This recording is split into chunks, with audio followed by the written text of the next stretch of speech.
اللهم بارك على محمد وعلى آل محمد كما باركت على إبراهيم وعلى آل إبراهيم إنك حميد مجيد.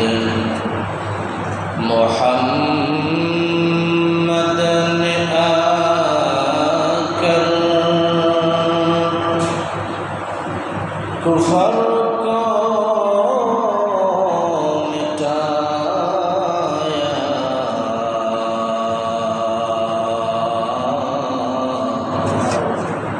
کفر کو مٹا کر صداقت بتایا، بلغ العلا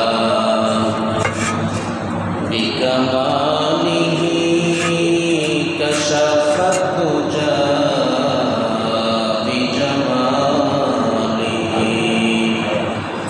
حسنت جميع خصاله صلوا عليه وآله. لا إله إلا الله، لا إله إلا الله، لا إله إلا الله، لا إله إلا الله، لا إله إلا الله، لا إله إلا الله، لا إله إلا الله، لا إله إلا الله.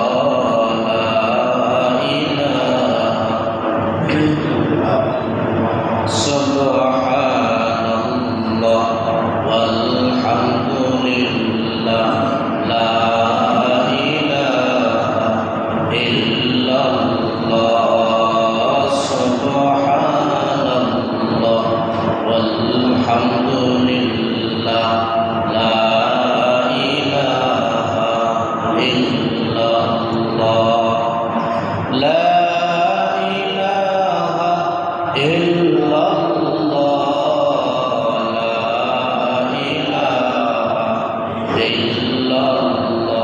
لا إله إلا الله، لا إله إلا الله. محمد رسول الله صلى الله عليه وسلم. الحمد لله. মহান আল্লাহ রব্বুল ইজ্জত ওয়াল জালালের দরবারে আলী শানে লাখ কোটি শুকর ও সুজুদ যে আল্লাহ সুবহানাহু ওয়া তাআলা আপনাকে আমাকে অত্যন্ত দয়া করে মেহেরবানি করে ভালোবেসে আমাদেরকে অশান্তময় পৃথিবীর অশান্ত পরিবেশ থেকে মুক্ত করে পৃথিবীর শ্রেষ্ঠতম জায়গা, শ্রেষ্ঠতম মাকাম, তার পবিত্র ঘর মসজিদের ভেতরে জুমার নামাজ আদায়ার্থে আগে আগে আমাদেরকে আসার তৌফিক দান করেছেন। এজন্য নিয়ামতের শুকর আদায়ার্থে ইমানের আওয়াজকে উচ্চ করে এক আওয়াজ উচ্চ কণ্ঠে সকলেই কালিমাতুর শুকর উচ্চারণ করছি আলহামদুলিল্লাহ। লক্ষ কোটি দরুদ ও সালাম সাইয়্যিদুল মুরসালিন রাহমাতুল লিল আলামিন খাতামুন নবিয়্যিন সাইয়্যিদুল আম্বিয়া আশরাফুল আম্বিয়া খাতামুল আম্বিয়া হযরত রাসূল করিম সাল্লাল্লাহু আলাইহি ওয়াসাল্লাম। মুহতারাম হাজিরিন, আজকে আপনাদের সামনে যে বিষয় নিয়ে আলোচনা করব সেটি হলো নামাজ। নামাজের ভিতরে প্রবেশ করার আগে আযান, ইকামত এবং কাতার সম্পর্কে। আযান, ইকামত এবং কাতার সোজা করার ব্যাপারে আমাদের উদাসীনতা আছে। এর থেকে কীভাবে বেরিয়ে আসা যায়, কিছু অর্জন করা যায়, বোঝা যায়, জানা যায়, যেহেতু অত্যন্ত জরুরি বিষয়। এটা বছরে একবার যে ইবাদত করা লাগে এটা না, বরং 5 ওয়াক্তই আমাদেরকে আযান শুনতে হয়, আযান দিতে হয়, ইকামত শুনতে হয়, ইকামত দিতে হয়, নামাজ পড়তে হয়, পড়াতে হয়, কাতার সোজা করতে হয়, করাতে হয়। কাজেই এটা দৈনন্দিন 5 বারের আমল, বৎসরে একবারের আমল না, দৈনন্দিন 5 বারের আমল। কথা যদি আপনারা বুঝেন, আপনাদের আওয়াজে নড়াচড়ায় বোঝা যাবে আমার কথা আপনারা আওয়াজে বুঝতেছেন, তাহলে আমি আগাতে পারব। এইটা যে বিষয়টা বললাম, এটা বৎসরে একবার নাকি দৈনন্দিন 5 বারের আমল? দৈনন্দিন 5 বারের আমল। ইকামত আমরা অনেকে অবহেলা করে শুনি না, আশেপাশে তাকাই, কিন্তু এত গুরুত্বপূর্ণ এই আযান এবং ইকামত। যদি কারো নামাজ কাজা হয়ে যায়, কোনো জামাতের যদি নামাজ কাজা হয়ে যায়, কাজা নামাজ আদায় করার আগেও আযান দেওয়া লাগে, ইকামত দেওয়া লাগে। কারো যদি নামাজ কাজা হয়ে যায়, পরে আদায় করে তারও আযান ইকামত দিতে পারে, এত গুরুত্বপূর্ণ। তবে এখানে উলামায়ে কেরামের পরামর্শ হচ্ছে, যাদের নামাজ কাজা হয়ে গেছে তারা আযান ইকামত দিবে আস্তে আস্তে। কেন? সে যে নামাজ কাজা করছে তার তো একটা গুনাহ, এই গুনাহের খবর যাতে মানুষে না জানে, গুনাহের অবস্থাটা যাতে মানুষে না জানে, এই জন্য কাজা নামাজের আযান ইকামত আস্তে আস্তে দিবে, যাতে মানুষে না শুনে। না দিলেও তার নামাজ আদায় হবে, কিন্তু দিলে একটা সুন্নতের উপর আমল। আর 5 ওয়াক্ত নামাজ যেটা যথাসময়ে আদায় হবে, এর আযান দিতে হবে। আযানে যদি ভুল হয়ে যায় তবে আযান আবার দৌড়াতে হবে। ইকামত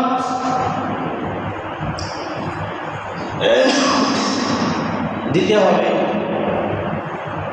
ইকামত শুরু করার আগে কাতার সোজা করতে হবে। ইকামত শুরু করার আগে কি করতে হবে? কাতার সোজা করতে হবে। আযানের যে শব্দ আছে, এই শব্দ উচ্চারণে আমাদের ভুল হয়ে যায়। যে ভুলটা আযানে হয় ওই ভুলটা আবার ইকামতে হয়, কারণ এটা তো একই, আযান ইকামত একই। পার্থক্য, আযানটা হবে লম্বা ধীরে ধীরে, আর ইকামত হবে একটু তাড়াতাড়ি। শব্দগুলাই আযানের যে শব্দ, প্রথম শব্দ হচ্ছে আল্লাহু আকবার। খেয়াল করে শুনুন, আমরা অনেক সময় অনেকে আযান দিলে বলে আল্লাহু আকবার, আল্লাহু আকবার, আল্লাহু আকবার বললে হবে না, বরং আল্লাহু আকবারের নাকে সর্বাবস্থায় সাকিন করতে হবে। আল্লাহু আকবার, আল্লাহু আকবার একসাথে বললেও সাকিন হবে, আলাদা বললেও। যেমন আল্লাহু আকবার, আল্লাহু আকবার, এটা হচ্ছে আযানের।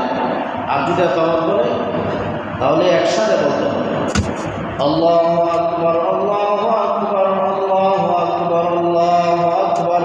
সাকিনের হালতে অক্ষ করতে হবে, একসাথে 4 বার বলতে হবে। কয়বার? এরপরে আসো আশহাদু আল্লা ইলাহা। এখানে উচ্চারণে অনেকের ভুল হয়। কিভাবে? এখানে শব্দ হচ্ছে আশহাদু, আর না বুঝার কারণে, প্র্যাকটিক্যালি আয়ত্তে না আনার কারণে বলে আশহাদু। আশহাদু না, বরং আশহাদু। এটা শব্দটা কি? আশহাদু না আশহাদু। আশহাদু আশহাদু আল্লা ইলাহা ইল্লাল্লাহ। আশহাদু আল্লাহ না আল্লাহ, এখানে একটা যৌগিক শব্দ আছে, বুঝলেন? যৌগিক শব্দটা এখানে যৌগিকভাবে উচ্চারণ করতে হবে, আলাদা উচ্চারণ করলে হবে না। আশহাদু আল্লাহ শব্দটা লেখা আছে, কিন্তু বলতে হবে কি আশহাদু আল্লাহ। কি বলতে হবে? আশহাদু আল্লাহ। আশহাদু আন্না মুহাম্মাদুর রাসূলুল্লাহ না, বরং মুহাম্মাদার রাসূল। মুহাম্মাদুর না মাদার? এখন শুনেন, আমরা কালেমায় কি বলি? লা ইলাহা ইল্লাল্লাহ মুহাম্মাদুর রাসূলুল্লাহ। কালিমার মধ্যে আমরা বলি লা ইলাহা ইল্লাল্লাহ মুহাম্মাদুর রাসূলুল্লাহ। বুঝলেন কি? লা ইলাহা ইল্লাল্লাহ মুহাম্মাদুর, এখানে মাদার বললে হবে। আর ওই জায়গায় যে আমরা বললাম মুহাম্মাদার, কেন? এই মুহাম্মদ শব্দের আগে আন্না শব্দ আছে। মুহাম্মদ শব্দের আগে কি আছে? আন্না একটা শব্দ আছে। এই আরবি গ্রামার আন্না শব্দ থাকার কারণে এখানে আর মুহাম্মাদুর হবে না, এখানে আরবি গ্রামারে বলে কি দিতে হবে? ফাতহা দিতে হবে। ফাতহা মানে জবর দিতে হবে। আন্না মুহাম্মাদার রাসূলুল্লাহ হয়ে যাবে। কালেমার মুহাম্মাদুর রাসূলুল্লাহ আজানে কি হবে? মুহাম্মাদার রাসূলুল্লাহ। খেয়াল করে শুনবেন, কালেমায়ে তাইয়্যিবার মুহাম্মাদুর রাসূলুল্লাহ আজানে আয়েশা কি হয়ে যাবে? মুহাম্মাদার রাসূলুল্লাহ। কেন? এখানে আরবি একটা গ্রামারের একটা শব্দ আছে, আন্না শব্দ আছে। এই শব্দ থাকার কারণে কালেমার মধ্যে আমরা যে মুহাম্মাদুর রাসূলুল্লাহ বলি, এটা আজানে আয়েশা কি হয়ে যাবে? মুহাম্মাদার রাসূলুল্লাহ। যেটা কালেমায় মুহাম্মাদুর রাসূলুল্লাহ, এটা আজানে মুহাম্মাদার রাসূলুল্লাহ। বুঝছেন না আপনারা? আশহাদু আন্না মুহাম্মাদার রাসূলুল্লাহ। এখন ইকামতের সময় আশহাদু আন্না মুহাম্মাদার রাসূলুল্লাহ, আশহাদু আন্না মুহাম্মাদার রাসূলুল্লাহ একসাথে বলতে হবে। এই একটা বাক্য দুইবার একসাথে বলতে হবে, একসাথে বলতে হবে এবং শেষে আল্লাহ শব্দের হার মধ্যে সাকিন দিতে হবে। যেমন আশহাদু আন্না মুহাম্মাদুর রাসূলুল্লাহ, আশহাদু আন্না মুহাম্মাদুর রাসূলুল্লাহ। যেমন হাইয়া আলাস সালাতি না, তি বললে হবে না। হাইয়া আলাস সালাহ, হাইয়া আলাস সালাহ একসাথে বলতে হবে দুইবার, কিন্তু কুল তারে হা বানাইতে হবে, হারে আবার সাকিন যুক্ত হা বানাইতে হবে। হাইয়া আলাস সালাহ, হাইয়া আলাস সালাহ, হাইয়া আলাল ফালাহ, হাইয়া আলাল ফালাহ একসাথে বলতে হবে। আর শেষের হাতে কি বানাতে হবে? সাকিন যুক্ত হা বানাতে হবে। এখন হাইয়া আলাস সালাহ বলে শেষ করলে হবে না, সালাহ শেষে একটা হা আনতে হবে। আবার হাইয়া আলাল ফালাহ লম্বা করে ছেড়ে দিলে হবে না, শেষে একটা হা আছে, এই হাটা উচ্চারণ করতে হবে সাকিন বানাইয়া। হাইয়া আলাল ফালাহ, শুনছি না আওয়াজ? হাইয়া আলাল ফালাহ, قد قامت الصلاة قد قامت الصلاة এভাবে বললে হবে না, قد قامت الصلاة বলা যাবে না। قد قامت الصلاة قد قامت الصلاة এখানে হা বানাতে হবে সাকিন যুক্ত হা। قد قامت الصلاة قد قامت الصلاة একসাথে দুইটা একবার বলতে হবে।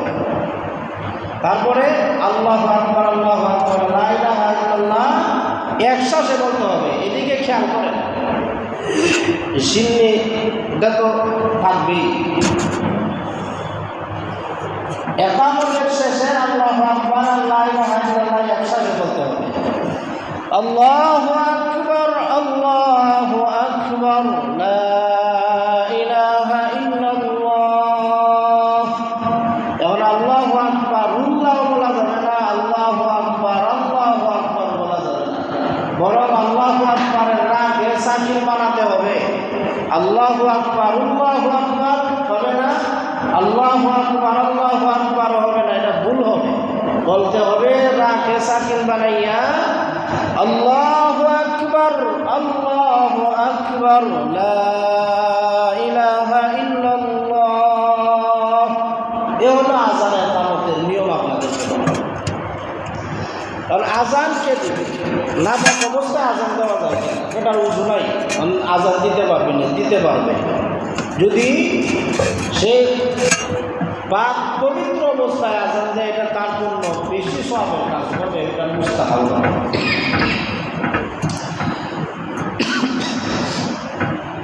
নাবালেগ বাচ্চাদেরকে দিয়ে আযান দেওয়াই হবে না, নাবালেগ বাচ্চাদেরকে দিয়ে আযান দেওয়ালে হবে না, বরং একজন বালেগ বুদ্ধিসম্পন্ন বিবেকবান একজন মানুষকে তারা আযান দেওয়াইতে হবে। পাগল দ্বারা আযান দেওয়াইলে আযান হবে। আযানের গুরুত্ব যে বুঝে, গুরুত্ব বোঝার যোগ্যতা যারা আছে, আযান শুদ্ধ আছে তাকে দিয়ে আযান দেওয়াইতে হবে। ইকামত এমন একজন ব্যক্তিকে দিয়ে দিতে হবে, দেওয়াইতে হবে যিনি ইকামত সহিশুদ্ধভাবে বলতে পারেন আর ইকামত তিনি বুঝেন, গুরুত্ব বুঝেন, এমন ব্যক্তিকে দিয়ে আযান ইকামত দিতে হবে। মুয়াজ্জিন সাহেব কোন জায়গায় দাঁড়াইয়া ইকামত, যদি কোনো উজর না থাকে, কারণ না থাকে, তাহলে তাকে ইমাম সাহেবের বরাবর স্থানে দাঁড়াইয়া ইকামত দেওয়া মুস্তাহাব। ইমাম সাহেবের বরাবর পিছনে দাঁড়াইয়া মুয়াজ্জিন সাহেবের ইকামত দেওয়া কি মুস্তাহাব। যদি কোনো উজর থাকে অন্য জায়গায় দাঁড়াইয়া দিতে পারবে, কিন্তু ইমাম সাহেবের বরাবর পিছনে দাঁড়াইয়া মুয়াজ্জিন সাহেবের ইকামত দেওয়া, এটা হচ্ছে মুয়াজ্জিন সাহেবের জন্য মুস্তাহাব। এখন আমরা যদি গাড়িতে থাকি, কেবলামুখী হয়ে আযান দেওয়া সুন্নত। এখন আমরা যদি গাড়িতে থাকি, গাড়ি নড়াচড়া করে, হেলিকপ্টার নড়াচড়া করে, বাস নড়াচড়া করে, ট্রেন নড়াচড়া করে, দিক ঘুরে যায়, তাহলে অসুবিধা নাই। যদি ভ্রাম্যমান বা চলন্ত কোনো জিনিস যানবাহনে থাকে, তাহলে শুরু করে দেবে, যেদিকে গাড়ি যায় সেদিকে যাক, কোনো অসুবিধা নাই, আযান ইকামত তার হয়ে যাবে। মুয়াজ্জিন যখন আযান দিবে কানে আঙ্গুল দিবে কিনা? হ্যাঁ, মুয়াজ্জিন সাহেব কানে আঙ্গুল ঢুকাইয়া কানের ছিদ্র বন্ধ করিয়া শাহাদা আঙ্গুল দ্বারা কানের ছিদ্র বন্ধ করিয়া মুয়াজ্জিন সাহেবের আযান দেওয়া সুন্নত। মুয়াজ্জিন সাহেবের আযান দেওয়া কি সুন্নত। এখন যদি কানের ছিদ্র আঙ্গুল দেওয়া বন্ধ না করিয়া কানে এইভাবে টিপা দেওয়া দেয়, এইভাবে, তাহলেও তার সুন্নত কি হয়ে যাবে? আদায় হয়ে যাবে। কথা হচ্ছে আওয়াজটা যাতে তার কানের ভেতরে প্রবেশ না করতে পারে, যাতে তার আওয়াজটা অনেক বড় হয়, সে যাতে বুঝে আমার আওয়াজ ছোটো হয়ে যাচ্ছে, এই জন্য কানের ছিদ্র বন্ধ করা সুন্নত। মুয়াজ্জিন সাহেব আযান যখন দিবেন, তখন উনি কি হাইয়া আলাস সালাহ বলার সময় ডান দিকে মুখ ফিরাবেন কিনা, হাইয়া আলাল ফালাহ বলার সময় বাম দিকে মুখ ফিরাবেন কিনা, এগুলো আমাদের জানা থাকা দরকার।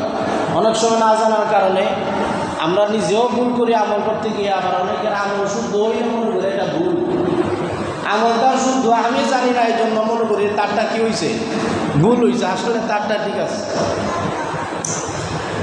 রাসূল আকরাম সাল্লাল্লাহু আলাইহি ওয়াসাল্লামের সাহাবী হযরত বেলাল রাদিয়াল্লাহু তাআলা আনহু যখন আযান দিতেন, তখন ডান বাম দিকে হাইয়া আলাস সালাহ বলার সময় বাম দিকে ডান দিকে, আর হাইয়া আলাল ফালাহ বলার সময় বাম দিকে চেহারা ঘুরাইতেন।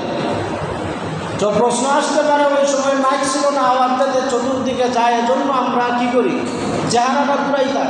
এখন তো আর চেহারা ঘুরানোর দরকার নাই, মাইকে আওয়াজ চলে যায়। যে না, মাইকেও যদি আমরা আযান দিই, তাহলে ওই সময়ের সুন্নতটা যাতে বাদ না যায়, সুন্নতের উপর আমল করা। মাইকেও যদি আমরা আযান দেই, তারপরেও কি করা, রাসূলুল্লাহর সাহাবীর যে সুন্নত আছে, ওই সুন্নতের উপর কি করা, আমল করে যাওয়া, মাইকে দিলেও আমল করে যাওয়া। ইয়া আল্লাহ ইয়া আকবার, আল্লাহু আকবার। আজান একামত, আজান কখন দিবে, একামত কখন দিবে, মাঝখানের দূরত্ব কতটুকু থাকবে, মাঝখানের দূরত্ব ফাঁকটা কতটুকু, সময় কতটুকু ব্যবধান থাকবে। এজন্য ফুকাহায়ে কেরাম বলেন আজান দেওয়ার পরে এত সময় বিলম্ব করবে যে মানুষ জামাতে এসে শরিক হতে পারে, মানুষ জামাতে এসে কি হইতে পারে, শরিক হইতে পারে, এতটুকু বিলম্ব করবে। এটাকে আমরা 15 মিনিট ধরে নিছি, আমরা ধরে নিছি কয় মিনিট, 15 মিনিট। এটা নির্ধারিত 15 মিনিট না, বরং যাতে সবাই একসাথে জামাতবদ্ধভাবে নামাজ আদায় করতে পারে, সবাই জামাতে এসে শরিক হইতে পারে, এই সুবিধার্থে একটা টাইম আমরা নির্ধারণ করি যে 15 মিনিট পরে কি হবে, নামাজ আরম্ভ। এখন যদি কোনোদিন 15 মিনিট, কোনোদিন 20 মিনিট, কোনোদিন 25 মিনিট পরে অনির্ধারিতভাবে আমরা জামাতে নামাজ আদায় করি, তাহলে অনেকের জামাত ছুটে যাবে, বলবে আজকে মনে হয় 15 মিনিট লেট হবে, আমি একটু পরে যাই। কিন্তু জামাতের টাইম যখন নির্ধারিত থাকবে তখন দেখা যাবে যে নির্ধারিত সময়ের ভেতরে যারা জামাতে শরিক হওয়ার, তারাই 15 মিনিটের ভেতরে আইসা জামাতে শরিক হতে পারবে। এখন মাগরিবের নামাজ, এই মাগরিবের নামাজ আর আজানের মধ্যে ব্যবধান। ফুকাহায়ে কেরাম বলেন মাগরিবের আজানের পরে, খেয়াল করে কথাটা শুনবেন, মাগরিবের আজানের পরে একামতের মাঝখানে দূরত্ব থাকবে শুধুমাত্র 3 আয়াত পড়ার সমপরিমাণ। বিসমিল্লাহির রহমানির রহিম, ইন্না আ'তাইনাকাল কাউসার ফাসাল্লি লিরাব্বিকা ওয়ানহার ইন্না শানিআকা হুয়াল আবতার। এই শেষ একামত হবে। এতটুকু সময় বিলম্ব করে কি করবে, মাগরিবের একামত দিয়া দিবে। আজানের পরে মাত্র ছোট ছোট 3 আয়াত পড়ার সমপরিমাণ সময় বিলম্ব করে একামত শুরু হয়ে যাবে। এজন্য দেখা যায় আমরা মাগরিবের আজানের পরে বিলম্ব করি না, যদিও নামাজের অনেক সময় থাকে। আমরা রমজান মাসের প্রতি রেডি করি না, নামাজ হয়, নামাজ যথাসময় হয়, কিন্তু উলামায়ে কেরামের ফতোয়া হচ্ছে মাগরিবের আজানের পরে মাত্র 3 আয়াত সমপরিমাণ বিলম্ব করেই সাথে সাথে মাগরিবের নামাজের কি দিয়া দিবে, একামত দিয়া দিবে। তো এই জন্য যা বলতেছি আমাদের জানার দরকার আছে কি নাই, কথা বলেন, আর না হয় শুনতে একটা ওয়াজ করে দিই, যদি দরকার না, দরকার আছে, এগুলো জানার দরকার আছে। আজান একামতের মধ্যে কি কি ধরনের ভুল হতে পারে, এটা প্রথম অবস্থায় বললাম যে আমরা আজানের শব্দগুলো উচ্চারণ করতে ভুল করি। নতুন যারা আসছেন তাদেরকে আবার বলে দিই, আল্লাহু আকবার, আল্লাহু আকবার। এই আল্লাহু আকবার রাকে সর্বাবস্থায় সাকিন দিয়া পড়তে হবে। একসাথে আল্লাহু আকবার 2 বার বলেন বা 4 বার বলেন বা 1 বার বলেন, আল্লাহু আকবারের রাকে সাকিন করে করেই পড়ে যেতে হবে। আল্লাহু আকবার বললেও হবে না, আল্লাহু আকবার আল্লাহু আকবার বললেও হবে না। এটা আমাদের সকলের জানা থাকা দরকার। আমাদের দেশে একটা প্রচলিত আমল আছে, আমলটা হলো মুয়াজ্জিন যখন হাইয়া আলাল ফালাহ বলবে তখন দাঁড়ানো। কোনো কোনো জায়গায় এই আমলটা আছে, জারি আছে। মুয়াজ্জিন যখন বলবে হাইয়া আলাল ফালাহ, তখন মানুষ কী করবে, মুসল্লিরা তারা একাকার সোজা করবে। এর কোনো ভিত্তি কোরআন হাদিসে আমার জানা নাই, জানা থাকলে যারা জানেন তারা জানাবেন। আমাদের বড়রা যারা আছে তারাও বলছে এর কোনো ভিত্তি নাই। বরং আজান দেওয়ার পরে মানুষের সুন্নত পড়বে, সুন্নত করার পরে বসে থাকবে, নামাজের অপেক্ষা করবে। একামত শুরু হওয়ার আগেই মানুষ দাঁড়ায়া কাতার সোজা করবে। এর কারণ কি, একামত শুরু হয়ে গেলে আর কাতার সোজা করার সময় নাও থাকতে পারে। একামত শুরু হয়ে গেলে কাতার সোজা করার সময় নাও থাকতে পারে। কাজেই আগে কাতার সোজা করে নেওয়া, তারপরে একামত, তারপর কি করা, একামত। এই জন্য আজান, একামত, হাইয়া আলাল ফালা বললে পরে দাঁড়ানো, বিষয়টা এমন না, এখানে একটা ভুল বুঝাবুঝি আছে। হাইয়া আলাল সলা, হাইয়া আলাল ফালা বললে পরে দাঁড়ানো এইটা না, বরং হাইয়া আলাল ফালা বলার পরে আর বসে থাকা যাবে না। হাইয়া আলাল ফালা বলার পরে আর কি করা যাবে না, বসে থাকা যাবে না। এর অর্থ এটা না যে হাইয়া আলাল ফালা বললে দাঁড়াইতে হবে, এইটা না। এইটা একটা ভুল বুঝাবুঝি আছে যে হাইয়া আলাল ফালা বললে আমরা দাঁড়াবো, এটা না। বরং উদ্দেশ্য হচ্ছে হাইয়া আলাল ফালা মুয়াজ্জিন যখন একামতে বলবে তখন আর বসে থাকা যাবে না। যেমন অনেক আছে অসুস্থ মানুষ, কাতার সোজা করে আগেই বসে আছে, সে বললো যে আমি হাইয়া আলাল ফালা বললে কী করবো, হাইয়া আলাল ফালা বললে দাঁড়াবো, দাঁড়াই আমি নামাজের ইক্তেদা করবো ইমামের পেছনে। তো এটা হচ্ছে তারা অসুস্থ, তারা বসে থাকুক, হাইয়া আলাল ফালা বললে সে দাঁড়াবে, দাঁড়ায় নামাজে শরীক হবে। এর অর্থ এটা না যে সবাই হাইয়া আলাল ফালা বললে দাঁড়াইতে হবে, বরং উদ্দেশ্য হচ্ছে এটা যে হাইয়া আলাল ফালা বলার পরে কেউ আর বসে থাকতে পারবে না, এটা হচ্ছে উদ্দেশ্য। হাদিসের মধ্যে এভাবে রিওয়ায়াত আছে, রাসূল করিম সাল্লাল্লাহু আলাইহি ওয়াসাল্লাম নবীজি যখন ঘর থেকে হুজরা মুবারক থেকে বাহির হওয়ার পরে সাহাবায়ে কেরাম কাতার সোজা করে দাঁড়ায় থাকতেন। বুখারী শরীফের হাদিস, সাহাবায়ে কেরাম কাতার সোজা করে দাঁড়ায় থাকতেন। একটা আন্দাজ আছে, অনুমান আছে যে প্রতিদিন নবীজি এই টাইমে আসেন নামাজে জামাত পড়ানোর জন্য, ইমামতি করার জন্য। তো সাহাবায়ে কেরাম কাতার সোজা করে এই টাইমে দাঁড়ায় থাকতেন। আর হুজরা মুবারক থেকে মসজিদে নববীর পাশেই নবীজি হুজরা মুবারক থেকে চেহারা মাথা মুবারক বার করার সাথে সাথে সাহাবায়ে কেরাম যখন দেখতেন যে নবীজির মাথা মুবারক দেখা যায়, সাথে সাথে তারা একামত শুরু করে দিতেন। নবীজি মুসল্লায় আসলে পরে একামত দিতেন, এটা হাদিসে না, বরং হাদিসে আসছে নবীজির মাথা মুবারক দেখার সাথে সাথেই তারা একামত শুরু করে দিতেন। আর একামতও শেষ হয়ে যেত, নবীজির মুসল্লায় আইসাই জামাতের ইমামতি শুরু করে দিতেন। সুবহানাল্লাহ। আজানের পরে দোয়া একটা বেদাত আমাদের মধ্যে চালু আছে। আজানের পরে দোয়া করা অত্যন্ত গুরুত্বপূর্ণ একটা ইবাদত। এই দোয়ার পরে, আজানের পরে দুরূদ শরীফ পরে যে উম্মত এই দোয়াটা পড়বে, আল্লাহুম্মা রাব্বা হাযিহি দাওয়াতিত তাম্মা ওয়াস সালাতিল কায়িমা আতি মুহাম্মাদানিল ওয়াসিলাতা ওয়াল ফাদিলা। এখন একটা শব্দ, দুইটা শব্দ বলবো, এটা আপনারা খেয়াল করে শুনবেন। ওয়াদ দারাজাতার রাফিআ ওয়ারযুকনা শাফাআতাহু ইয়াউমাল কিয়ামা। এই দুইটা বাক্য হাদিসের মধ্যে পাওয়া যায় না, বরং এটা মানুষের অতি আবেগে দুইটা বাক্য বানানো হয়েছে। অথচ আজানের মূল দোয়া হচ্ছে, আজানের শেষে মূল দোয়া হচ্ছে ওয়াবআথহু মাকামান মাহমুদান আল্লাযী ওয়া'আদতা ইন্নাকা লা তুখলিফুল মিয়াদ। আবার বলি, আল্লাহুম্মা রাব্বা হাযিহি দাওয়াতিত তাম্মা ওয়াস সালাতিল কায়িমা আতি মুহাম্মাদানিল ওয়াসিলাতা ওয়াল ফাদিলা ওয়াবআথহু মাকামান মাহমুদান আল্লাযী ওয়া'আদতা ইন্নাকা লা তুখলিফুল মিয়াদ।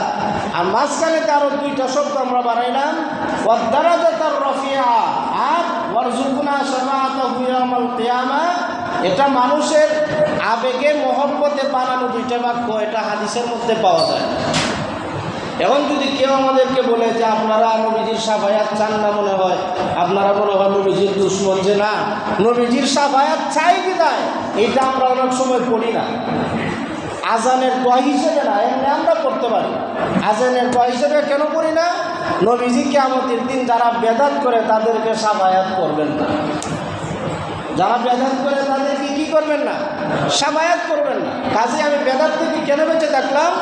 নবীজির শাফায়াত পাওয়ার জন্যই বেদাত থেকে বেঁচে থাকলাম। আরেকটা বেদাত হচ্ছে যে নামাজের কিতা আজানের দোয়া হাত তুলে মোনাজাত করা।